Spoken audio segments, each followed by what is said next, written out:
నువ్వే కావాలి పార్ట్ 3. ఏంటి సార్ తనని చూస్తున్నారంటే అమ్మాయిని అనేసరికి తన పేరు సేతు సార్, చాలా బాగా చదువుతుంది, కాలేజ్ టాపర్ కూడా ఆయనతో అంటూ ఉంటాడు. ఓకే పదండి అని ఇక ప్రిన్సిపల్ రూమ్కి వెళ్ళి ఇయర్ లాస్ట్ ఎగ్జామ్స్ కూడా అయిపోవడంతో అంతా ఒకసారి చెక్ చేసి అంతా కరెక్ట్గా ఉందని విక్రమ్ అయితే ప్రిన్సిపల్తో కాసేపు మాట్లాడి మళ్ళీ ఆఫీస్కి బయలుదేరుతాడు. విక్రమ్ వచ్చాడని తెలిసి యశ్వంత్ తన క్యాబిన్కి వెళ్తాడు. అప్పటికే విక్రమ్ సీరియస్గా వర్క్ చేస్తూ ఉంటాడు. తలెత్తకుండా ఏంటి సార్ ఇలా వచ్చారు అని అడుగుతూ ఉంటాడు. కేవలం పర్మిషన్ కూడా తీసుకురాకుండా వచ్చేది యశ్వంత్ ఒక్కడే, ఇంకెవరూ కూడా తన క్యాబిన్కి అలా రారు. అందుకే వచ్చింది యశ్వంత్ అని అనుకుని డైరెక్ట్గా ఎందుకు వచ్చాడో అడుగుతాడు విక్రమ్. విక్రమ్ ఈవినింగ్ త్వరగా వెళ్తారా అని యశ్వంత్ అడగగా, ఏంటి అంత అర్జెంట్? ఏమీ లేదురా బాబు, ఈ మధ్య అటు స్టడీస్ ఇటు ఎగ్జామ్స్ అని నీ ఆఫీస్ వర్క్ అనుకుంటూ మిషన్లా వర్క్ చేసి విసుగొచ్చింది. నీకు వీలైతే 2 days హాలిడేస్ ఇవ్వరా, లేదా ఈవినింగ్ అయినా త్వరగా వెళ్తారా బావా? నువ్వు అక్కడవే వెళ్ళి నన్ను వదిలేస్తావా అని అంటాడు విక్రమ్. అలా ఎలా వదిలేస్తాను? నువ్వు మెషిన్వరా, నాన్ స్టాప్గా వర్క్ చేస్తూనే ఉంటావు. నీలాగా నేను చేయలేను కదా బావా, ప్లీజ్ రా అనేసరికి ఒక షార్ప్ లుక్ విక్రమ్ నుండి వస్తుంది. దాంతో అలా చూడకురా, ఇలా చూసే అమ్మాయిలు పక్కకు కూడా రావట్లేదు అని అనడంతో, అవునా, నీ వెనకాల ఎంత పెద్ద క్యూ ఉంది మరి అని విక్రమ్ వెటకారంగా అంటాడు. నిన్ను చూసి నాకు కూడా ఎవరు ప్రపోజ్ చేయట్లేదురా అని ఏడుపు మొహం వేసుకొని అంటాడు. అందుకే లైఫ్ మన ఇద్దరిది పీస్ఫుల్గా ఉందిరా, మనకు నచ్చినట్టు మనం ఎంజాయ్ చేస్తున్నాం. అదే ప్రేమ దోమ అని పడితే లేనిపోని టెన్షన్స్, ఆ ఊబిలో నేను పడాలని అనుకోవట్లేదు, అలాగే నిన్ను పడనివ్వను. బై ఛాన్స్ దురదృష్టం తలుపు కొట్టి నువ్వు లవ్ చేస్తే నేనేమి చేయలేను అని విక్రమ్ సూటిగా చెప్తాడు. అదేంట్రా బావా అంత మాట అన్నావు? నువ్వెప్పుడు ఎవరిని లవ్ చేయవా? అసలు లవ్ మీద నీ ఒపీనియన్ ఏంటి అని అంటాడు. లవ్వే వద్దు అనుకున్న వాడికి ఒపీనియన్ ఏముంటుందిరా? నచ్చిన అమ్మాయి ఎవరైనా సరే చెప్పినట్టు నా కాలు కింద పడి ఉండే అమ్మాయిని పెళ్లి చేసుకుంటా, అంతే. లవ్ అంటే ఏమీ లేదు, ఒక రెస్పాన్సిబిలిటీ. అదేంట్రా అంత మాట అన్నావు? అమ్మ నాన్న ప్రేమ కూడా లేనట్టేనా అని అంటే, అవన్నీ నాతో మాట్లాడించుకురా అని విక్రమ్ అంటాడు. ఈరోజు నీ మనసులో ఏమనుకుంటున్నావో నిజం చెప్పరా అని యశ్వంత్ విక్రమ్ని సూటిగా అడుగుతాడు. అనుకోవడానికి ఏం లేదురా, మొదటి నుండి నా ఒపీనియన్ అది అని చెప్తాడు. నాకైతే ఒక అందమైన అనుభవం అయితే కాదు, అవసరం, అవతల వారితో వచ్చే అవసరం మాత్రమే అది. అందులో ప్రేమ ఎక్కడ ఉందిరా అని యశ్వంత్ని అడగడంతో తల పట్టుకుని యశ్వంత్ అయితే పక్కన ఉన్న సోఫాలో కూర్చుంటూ విక్రమ్ చెల్లి గురించి ఆలోచిస్తూ ఉంటాడు. ఏంట్రా అంతలా థింక్ చేస్తున్నావు అంటే, మరి నువ్వు చెప్పిన సమాధానం ఎలా ఉందిరా? ఎందుకురా విక్రమ్ ఇంత నెగిటివ్గా ఆలోచిస్తున్నావు అని అంటాడు చిరాకుగా. నేను చెప్పిన దాంట్లో తప్పేముందిరా, కరెక్ట్గా కదా చెప్పింది. కానీ ఎదురుగా వచ్చి విక్రమ్, కాదు, అసలు కానే కాదు. ప్రేమ అంటే ఎదుటి వారిని మనస్ఫూర్తిగా ఇష్టపడడం, వారి ఇష్టాలు అయిష్టాలు, వారి అలవాట్లు, వారిలో ఉండే కోపాన్ని అన్నిటిని కూడా ఇష్టపడుతూ వారిని విడిచిపెట్టి ఉండలేనంతగా ఇష్టపడడమే ప్రేమ అంటే. ఇందులో అవసరం ఎక్కడ ఉంది అని అడుగుతాడు యశ్వంత్. ఎందుకు లేదురా, అవసరమే. తన లైఫ్లో వాళ్ళు హ్యాపీగా ఉండాలంటే మనం సంపాదించే డబ్బు వాళ్ళకి అవసరం. వాళ్ళు తిని తిరగడానికి మన ఇల్లు ఆస్తులు అవసరం. ఇవన్నీ అవసరాలు కాదా? ఇంకా ఇందులో ప్రేమ ఎక్కడుందిరా అని అంటాడు విక్రమ్. మరి మీ అమ్మ నాన్నది లవ్ మ్యారేజ్ కాదా? అవసరమా? కోపంగా అంటాడు యశు. అది కూడా కేవలం అవసరం కోసమే అని స్థిరంగా అంటాడు విక్కీ. తల్లిదండ్రుల ప్రేమలో కూడా నీకు అవసరం ఎక్కడ కనిపిస్తుందిరా విక్రమ్? మాటలు విని షాక్లో అడుగుతూ ఉంటాడు యశ్వంత్. నీకెందుకురా కనిపించలేదు? వాళ్ళు సంపాదించారు, దాన్ని నిన్ను కాపాడాలి. నేను సంపాదించిన దాన్ని ఇంకా పెంచాలి. ఆ డబ్బులు నేను కాపలాగా ఉండాలి. మా పేరెంట్స్ అనే కాదు, ప్రతి ఒక్కరు కూడా అందుకే కదా పిల్లలకంటూ కష్టపడతారు. వాళ్ళు సంపాదించిన డబ్బులు ఎవరో తినడం ఎందుకని వారి ఆస్తిని వాళ్ళ తర్వాత వారసులకు రాసిస్తారు. బాబోయ్, చాలు ఇక మరీ ఇలా మాట్లాడకురా, నా హార్ట్ బ్రేక్ అవుతుంది అని అంటే, హార్ట్లో ఎవరు ఉంటేనే బ్రేక్ అయ్యేది అని విక్రమ్ సూటిగా చూసేసరికి యశ్వంత్ అయితే తడబడుతూ ఉంటాడు. సరే, లైఫ్లో ఎప్పుడైనా నిన్ను అమితంగా ప్రేమించే అమ్మాయి నీకు ఎదురుపడితే, తను నిన్ను పెళ్లి చేసుకోవాలని ఇష్టపడితే, నీకు తనని పెళ్లి చేసుకునే ఉద్దేశం ఉందా లేదా అని అడుగుతాడు యశ్వంత్. ప్రేమే లేదు. పెళ్ళి అంటే నాకు ఒక సర్వెంట్ కావాలి, ఆ అవసరాలు తీర్చడానికి, నా ఇంట్లో నన్ను చూసుకోవడానికి, దట్స్ ఇట్. ఇంతకు ముందు కూడా ఇదే మాట నీకు చెప్పాను. ఎన్నిసార్లు అడిగినా కూడా నా సమాధానం మారదు, అందులో ఎటువంటి మార్పు ఉండదు. ఇప్పటికీ చాలా టైం వేస్ట్ చేసావు, వర్క్ అంతా కంప్లీట్ చేయి అని యశ్వంత్ ముందు పెండింగ్ వర్క్ అయితే పెడుతూ ఉంటాడు. బావా ఇంటికి వెళ్ళాలని చెప్పాను కదరా అని ఏడుపు మొహం వేసుకుని విక్రమ్ వైపు చూస్తూ ఉంటాడు. ఇప్పటి వరకు అధిక ప్రసంగం చేశావు కదా, నా టైం తినేసి నా బుర్ర కూడా తినేసావు. దానికైతే పనిష్మెంట్ అయితే ఉండాలి కదా. మర్యాదగా చేసి నెక్స్ట్ డే హాలిడే తీసుకో. నువ్వే కాదు, నీతో పాటు నేను కూడా. కాబట్టి ఈ వర్క్ ఏ రాత్రి కంప్లీట్ చేసుకొని, ఈ అర్ధరాత్రి అయినా కంప్లీట్ చేసుకొని ఇంటికి కదులు అని విక్రమ్ అంటాడు. కదులు అంటున్నావు ఏంట్రా, నువ్వెక్కడికి వెళ్తున్నావు, నన్ను వదిలేసి అని అంటే, నా వర్క్ నీ వర్క్ కలిపి నిన్నే చేయమంటున్నాను రా బఫ్ఫున్. ఒకసారి కరెక్ట్గా చూసి మాట్లాడరా. ఇది అన్యాయం రా. నాకు బ్రేక్ కావాలనుకున్నా, కావాలని అడిగా. నువ్వు బ్రేక్ తీసుకోమని నేను చెప్పలేదు అని యశు అనగా, ఇద్దామని అనుకున్నారా. నీ అధిక ప్రసంగం విని విసుగొచ్చి ఆ బ్రేక్ని నేను తీసుకోవాల్సి వచ్చింది. కాబట్టి బుద్ధిగా చేయి అని చెప్పి ఇక తన ల్యాప్టాప్ క్లోజ్ చేసి బుద్ధిగా ఇంటికి వెళ్తాడు విక్రమ్. వెళ్తున్న విక్రమ్ను చూస్తున్న యశ్వంత్, ఎవరు వస్తారో చూడాలి, మహాతల్లిని నిజంగా ఒక్కసారైనా చూడాలి అని అనుకుంటూ ఇక తప్పక విక్రమ్ ఇచ్చి వర్క్ చేయడంలో తల మునకలవుతూ ఉంటాడు యశ్వంత్. అయితే యశ్వంత్ వర్క్ కంప్లీట్ చేసేసరికి 9 అవ్వడంతో ఇక ల్యాప్టాప్ క్లోజ్ చేసి వర్క్ సేవ్ చేసి తర్వాత క్యాబిన్ డోర్ క్లోజ్ చేసి బయటకు వస్తూ ఉండగా అతని మొబైల్ రింగ్ అవుతూ ఉంటుంది. ఎవరా అని చూసేసరికి విక్రమ్. రాక్షసుడికి ఇప్పుడే గుర్తుకు వచ్చిందో అని తిట్టుకుంటూనే ఫోన్ లిఫ్ట్ చేస్తాడు. విక్రమ్, ఏంట్రా విక్రమ్, వర్క్ కంప్లీట్ అయ్యేసరికి ఫోన్ రాగానే తిట్టుకుంటున్నావా అని విక్కీ అనగా, నిజాలు తెలిసిపోయాయి ఏంట్రా నీకు అని యశు అంటాడు.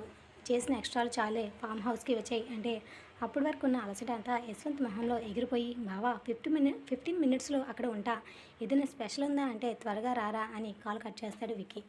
నాకు తెలుసురా నీ సంగతి అని ఆగమేఘాల మీద ఉరుకులు పరుగులతో ముందుగా వాలుతాడు. నీ యాత్రం తగలయ్యా, ఏంట్రా ఎంత త్వరగా వచ్చావంటే, బావా స్పెషల్ అన్నావు కదా, నీ గురించి నాకు తెలుసు కదా, అందుకే వచ్చేసా అని అంటాడు. సర్లే, వర్క్ కంప్లీట్ అయిందా అని సీరియస్గా అడుగుతాడు విక్కీ. కంప్లీట్ అయ్యింది, ఆ విషయం నీకు కూడా తెలుసు. కరెక్ట్ టైంకి ఫోన్ చేసావు కదా, మరి ఎందుకురా బిల్డప్లు. సరే త్వరగా ఫ్రెష్ అవ్వరా అని విక్కీ అనేసరికి, సరే వచ్చేస్తాలే అని యశు త్వరగా ఫ్రెష్ అయ్యి వచ్చి ఏంటి స్పెషల్ అని అంటే, నథింగ్, ఈరోజు రేషన్కి వెళ్ళానని ఉందిరా, వెళ్దామా అంటే, బావా నేనేదో అనుకున్నాను, నువ్వు ఇలా అంటావేంట్రా అంటే, చాలే ఎప్పుడు అదే గోల, పదా అని లాక్కుని వెళ్తూ ఉంటాడు. మధ్యలో రెస్టారెంట్ దగ్గర ఆపి యశ్వంత్ ఫేవరెట్ ఐటమ్స్ అన్నీ ఆర్డర్ ఇచ్చి తిన్న తర్వాత రేసింగ్ జరిగే ప్లేస్కి ఇద్దరు కూడా వెళ్తారు. అప్పటికే రేసింగ్ స్టార్ట్ అవ్వడంతో పార్టిసిపేట్ అవ్వడం కుదరక అంతా చూస్తూ కాసేపటికి వీళ్ళిద్దరికి మధ్య రేస్ స్టార్ట్ అయ్యి ముందు విక్కీ ఫామ్ హౌస్కి వచ్చాక 5 మినిట్స్ గ్యాప్లో యశ్వంత్ వస్తాడు. వచ్చిన యశ్వంత్ని చూసి కన్ను కొట్టి హెల్మెట్తో ఇక లోపలికి వెళ్ళి ముందు సిట్టింగ్ అయితే అరేంజ్ చేసేసరికి, బావా నువ్వు దేవుడురా, నాకు తెలుసురా బావా, నువ్వు ఈ సంగతిని పొగిడే ప్రోగ్రాం యశ్వంత్ కాసేపు పెట్టాక మందుకు న్యాయం చేసి నిద్రకు అన్యాయం చేసి చిట్చాట్ చేస్తూ ఆ నైట్ అయితే జాగారమే చేస్తారు. ఎర్లీ మార్నింగ్ పడుకున్న ఇద్దరు పొద్దున్నే లేవడం కుదరక మధ్యాహ్నం తిరిగ్గా లేచి బద్ధకంగా ఫ్రెష్ అయ్యి కష్టంగా తిని ఏమి చేయాలో తోచక ఫామ్ హౌస్ అంతా ఒక రౌండ్ చుడుతూ ఉంటారు. ఈవినింగ్ వరకు అలా గడిపి ఈవినింగ్ ఇద్దరు ఫుట్బాల్ ఆడుకుంటూ తర్వాత ఇంటికి వెళ్ళాలని యశ్వంత్ అంటే, వద్దురా అని విక్కీ అంటాడు. అప్పటికే విక్కీకి మహాలక్ష్మి ఫోన్ అయితే చాలాసార్లు చేస్తూ ఉంటుంది. రానని సీరియస్గా చెప్పేసరికి రెండో మాట అడగకుండా మౌనంగా ఉండిపోతుంది. అదే విషయం జయరామ్ కృష్ణకి కూడా చెప్తుంది. సరేలేవే, ఎదురు ఒక దగ్గర ఉన్నట్టున్నారు, వాళ్ళు వదిలో రమ్మంటే వాళ్ళు ఎప్పుడైనా వచ్చారా ఏంటి, వాళ్ళిద్దరూ అనుకున్నప్పుడే ఇంటికి చేరుతారు. పేరెంట్స్ కూడా కంగారు పడి ఉంటారు, ఇన్ఫామ్ చేశాడో లేదో ఫోన్ చేసి నువ్వు చెప్పేయి అని జయరామ్ అనడంతో, సరే అండి, ఇది ఎప్పుడు మనకి ఉండేదే కదా అని మహాలక్ష్మి అన్న తర్వాత యేసు వాళ్ళ అమ్మకి ఫోన్ చేసి విషయం చెప్పి కాసేపు మిగతా విషయాలు వాళ్ళు మాట్లాడుకుంటూ తర్వాత ఫోన్ అయితే పెట్టేస్తూ ఉంటారు. ఇక నేరుగా ప్రెసిడెంట్ గారి అల్లుడు బండెక్కి సీత నేరుగా ప్రెసిడెంట్ గారి అల్లుడు బండెక్కి వెళ్ళిపోతూ ఉంటుంది. ఎగ్జామ్ ఎలా రాసావరా అంటే, పర్లేదన్య, బాగా రాశాను అంటుంది. చూస్తూ ఉండు, కాలేజ్ ఫస్ట్ ఎప్పట్లా నువ్వే వస్తావు అని అంటూనే, ఏదైనా తింటావారా అని అంటే, ఇప్పుడు వద్దని ఇంటికి వెళ్దామని అనడంతో, లేదురా నాకు కాస్త ఆకలిగా ఉంది అని కావాలనే సీతకు తినిపించాలని చెప్పి పక్కనే టిఫిన్ షాప్ దగ్గర టిఫిన్ తిన్న తర్వాత ఊరికి బయలుదేరి వెళ్తారు. చెల్లి తమ్ముడు 2 డేస్ తర్వాత వస్తారన్నయ్య అంటే, సరేరా, అప్పుడు నేను వెళ్ళి తీసుకొస్తాలే, నీకేమీ ఇబ్బంది ఉండదు, నాకు కూడా సిటీలో కాస్త పని ఉంది అని అనడంతో, సరే అన్నయ్య అని ఇద్దరు కూడా ఊరికి వెళ్తారు. సీత ఇంటికి వెళ్ళగానే మేనత్త సావిత్రమ్మ పనిచేస్తూ కనబడుతూ ఉంటే కంగారుగా అత్త, మీరు ఎందుకు చేస్తున్నారు, నేను వచ్చి చేసేదాన్ని కదా అని అంటుంది. పర్వాలేదు, అది నాకు కాస్త తగ్గింది.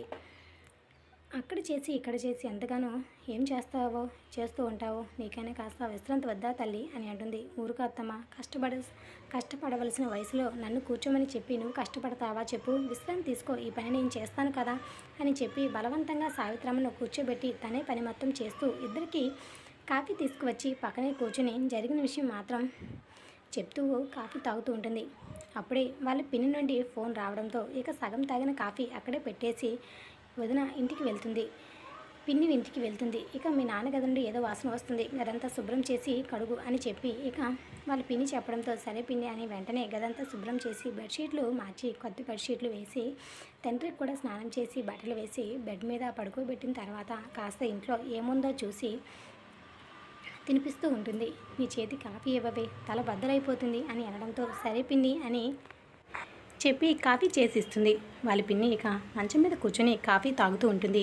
ఈ రోజుతో అన్ని ఎగ్జామ్స్ అయిపోయాయి కదా, 2 రోజుల్లో పెళ్లి ముహూర్తం బాగుందంట నా తమ్ముడితో, నీ పెళ్ళి పిన్ని చెప్పాను కదా వద్దని అంటుంది. ఏందే నువ్వు చెప్పేది, నేను వినేది, ఇప్పటివరకు నేను చదివించడమే ఎక్కువ, మాట్లాడావంటే మీ రెండో చెల్లి ఉంది కదా, నీ అంత అందంగా లేకపోయినా పర్వాలేదు, చిన్నపిల్లలను కూడా చూడను, ఎవరు అడ్డుపడతారో నేను చూస్తాను, దానికి ఇచ్చి చేస్తా, అప్పుడు మీ అందరి తిక్క కుదురుతుంది, పొన్నే కదా అని మర్యాదగా చెప్తే నాకెదురు చెప్తావేంటే అని కొట్టాలని చూస్తుంది. అప్పుడే ఇంట్లోకి ప్రెసిడెంట్ గారు రావడంతో ఎత్తున చేయి దించి ఇక నంగనాచిలా నటించేస్తూ ఉంటుంది. అయినా ఆ అమ్మ నా నక్క వేషాలు ఆయనకి తెలుసు. ప్రెసిడెంట్ గారికి తెలిసి కూడా ఏమీ మాట్లాడకుండా నేరుగా తన స్నేహితుడి దగ్గరికి వెళ్ళి పలకరింపుగా కాసేపు మాట్లాడి, సీతను కూడా ఎగ్జామ్స్ అయిపోయాయి కదా, తర్వాత ఏం చేస్తావురా అని అంటే, ఏమీ లేదు మామయ్య, ఏదైనా జాబ్ చేసుకుంటా అని అంటుంది. లేదురా, డిగ్రీ చేసిన తర్వాత చేస్తే అని ఏదో చెప్పబోతూ ఉంటాడు. ఇది రోజు ఎపిసోడ్. ఈ వీడియో ఎలా అనిపించింది అనేది కామెంట్ చేయండి and like the video. Thanks for listening. నువ్వే కావాలి పార్ట్ 4. ఇక సీత వాళ్ళ పిన్ని నక్క వేషాలు ప్రెసిడెంట్ గారికి తెలిసి కూడా ఏమీ మాట్లాడకుండా నేరుగా తన స్నేహితుడి దగ్గరికి వెళ్ళి పలకరింపుగా కాసేపు మాట్లాడి, సీతను కూడా ఎగ్జామ్స్ అయిపోయాయి కదా, తర్వాత ఏం చేస్తావు తల్లి అంటే, ఏమీ లేదు మామయ్య, ఇది జాబ్ చేద్దామని అనుకుంటున్నా మామయ్య అంటే, లేదురా, నీ డిగ్రీ తర్వాత మీ కాలేజ్ ప్రిన్సిపల్తో ఒకసారి మాట్లాడాను, తర్వాత నీ స్టడీ గురించి కూడా తనకి తెలిసిన కాలేజీలో ఫ్రీ సీట్ వచ్చేలా మాట్లాడతామని చెప్పారు. ఇప్పటి వరకు నువ్వే కదా కాలేజ్ టాపర్, అది కాక అతనికి పిల్లలు కూడా లేరు, అతనికి ఆడపిల్లలు ఎంతే, అందులోనూ నువ్వంటే అతనికి చాలా అభిమానం, నీకు తప్పకుండా అతను సాయం చేస్తాడు, నేను రేపు ఒకసారి వెళ్ళి మాట్లాడి వస్తాను, తర్వాత మనం ఏదో ఒక నిర్ణయం తీసుకుందాం అని ప్రెసిడెంట్ గారు సీతతో చెప్పి అక్కడి నుండి బయలుదేరుతూ ఉంటాడు. ఇదంతా గోడచాటుగా వింటున్న సీత వాళ్ళ పిన్ని మిరియాలు కారాలు నూరుకుంటూ ఇక ప్రెసిడెంట్ గారు అటు వెళ్ళగానే, ఏంటే ఇప్పటివరకు చదివింది ఎక్కువ అనుకుంటే ఇంకా చదువుదామని అనుకుంటున్నావా, అదేమీ కుదరదు, పెళ్లి చేస్తానని చెప్పాను కదా, దానికి నువ్వు సిద్ధమవ్వు అని అనడంతో అప్పటికి ఇంకా ఏమీ మాట్లాడలేక పని కూడా అప్పటికే అయిపోవడంతో ఇక మేనత్త వాళ్ళ ఇంటికి వెళ్తుంది.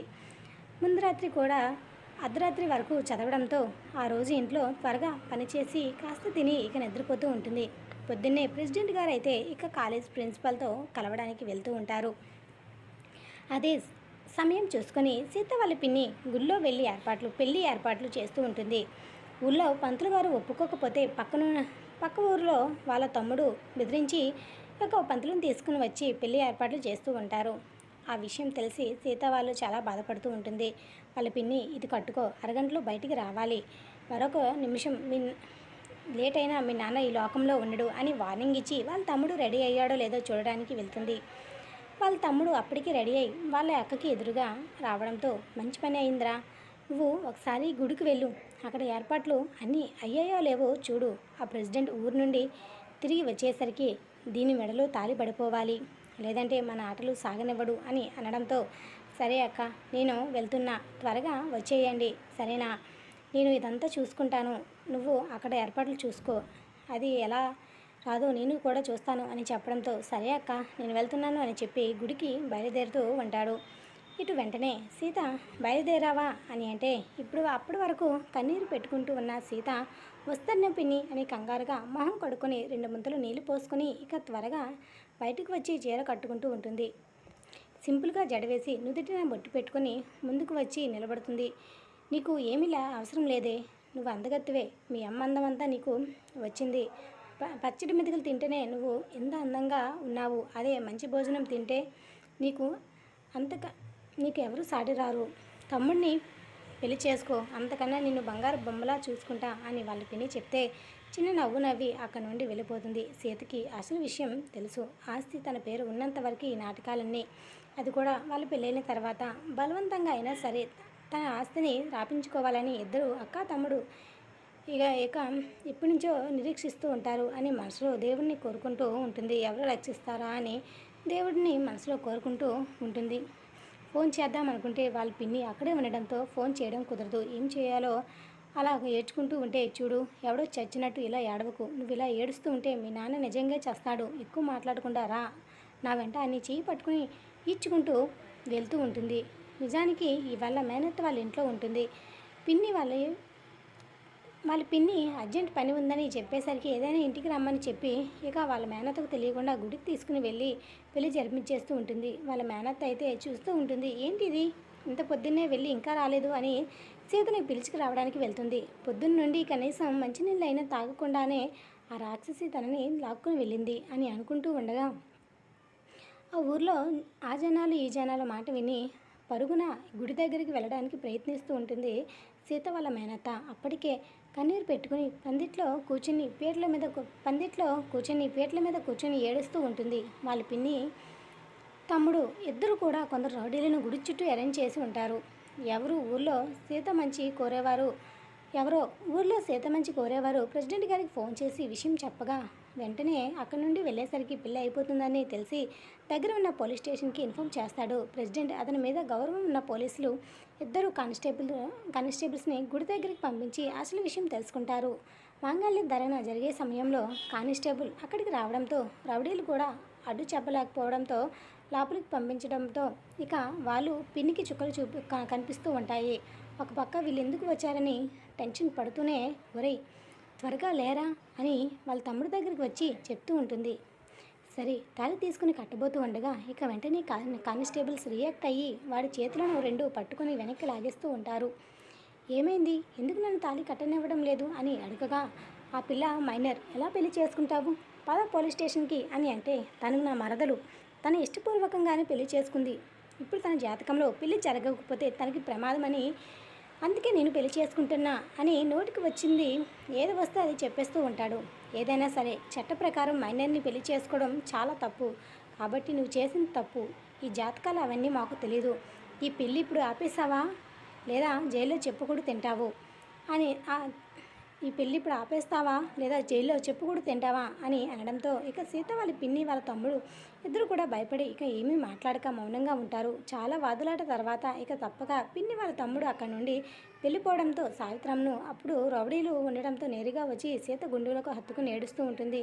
సీత కూడా అప్పటి వరకు బిగబెట్టి ఉంచిన కన్నీళ్లను విడుస్తూ తన బాధనంతా తీరే వరకు ఏడుస్తూ ఉంటుంది.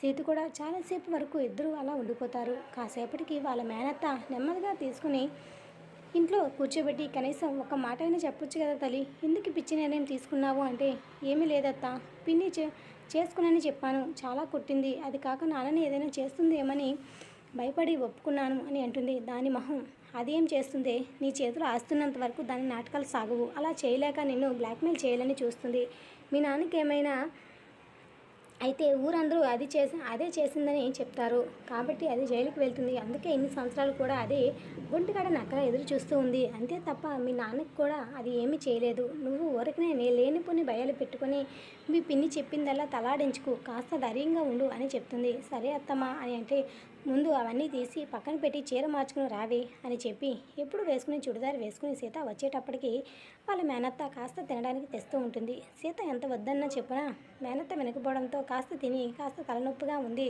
పడుకుంటానంటే సరే రాతల్లి అని వాళ్ళ మేనత్త మంచం మీద కూర్చుని ఒడిలో పడుకోబెట్టుకుంటూ ఉంటుంది.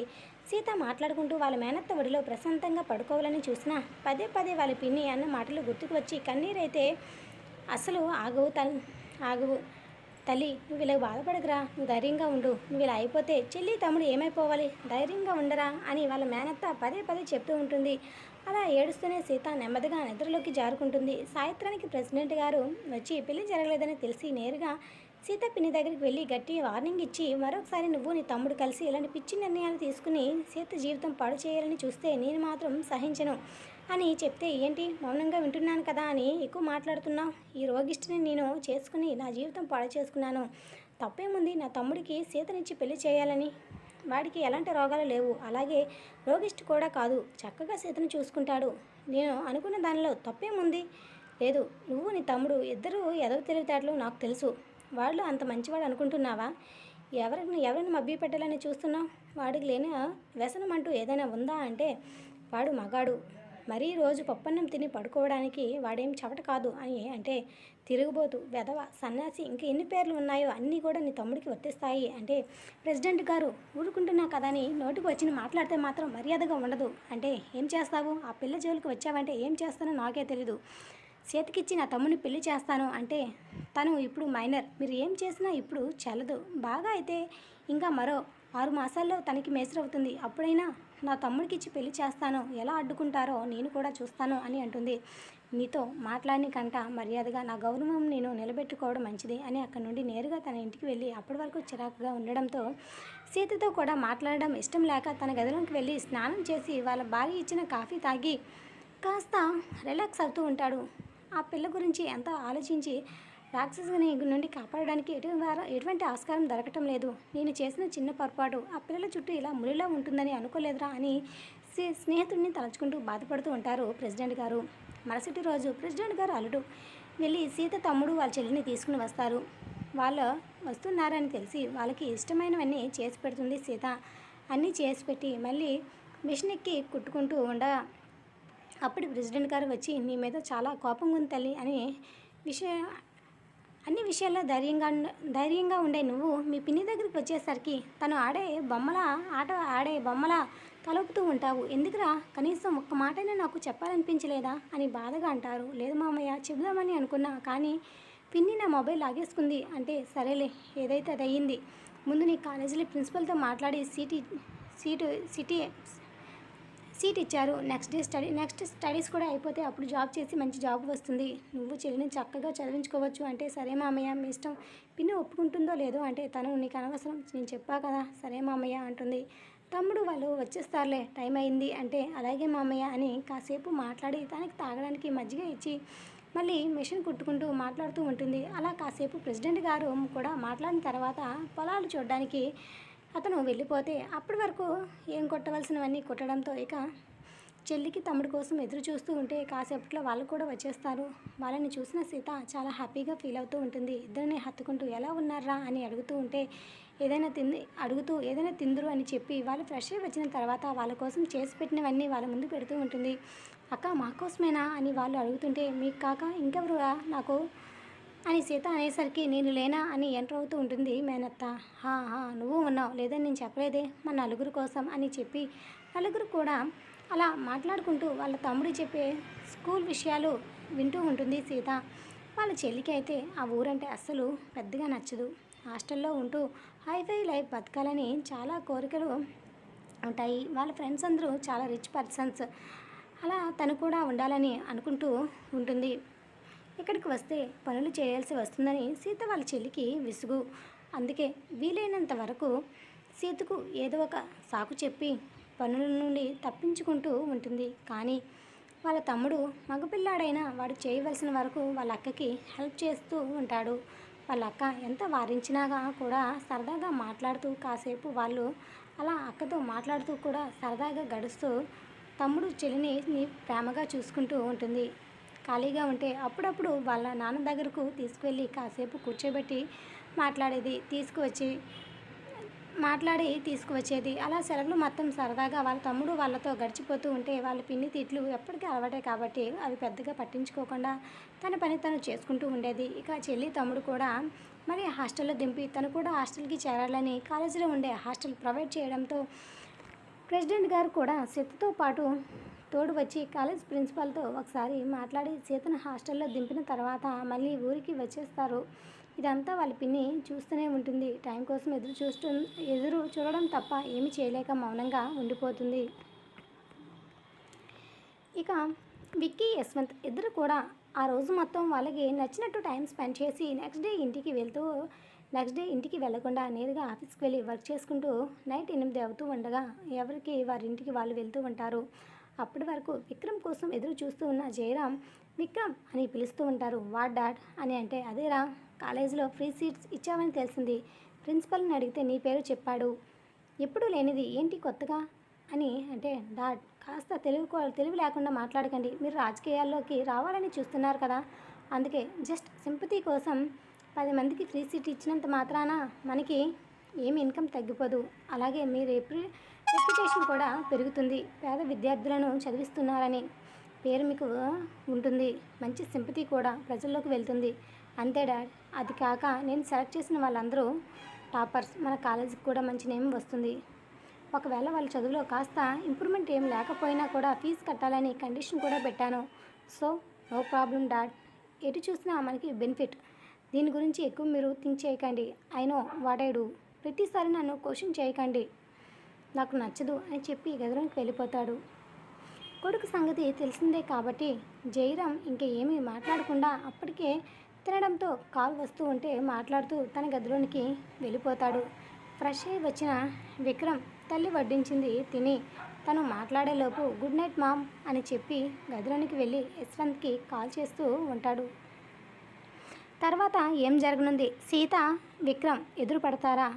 ఎదురు పెడితే వాళ్ళిద్దరి మధ్య ఫ్రెండ్షిప్ స్టార్ట్ అవుతుందా లేదా ఎనిమీస్గా మారుతారా? వచ్చే ఎపిసోడ్ మిస్ కాకండి. ఇది రోజు ఎపిసోడ్. Like the video. మీకు ఈ వీడియో ఎలాగ అనిపించింది అనేది కామెంట్ చేయండి.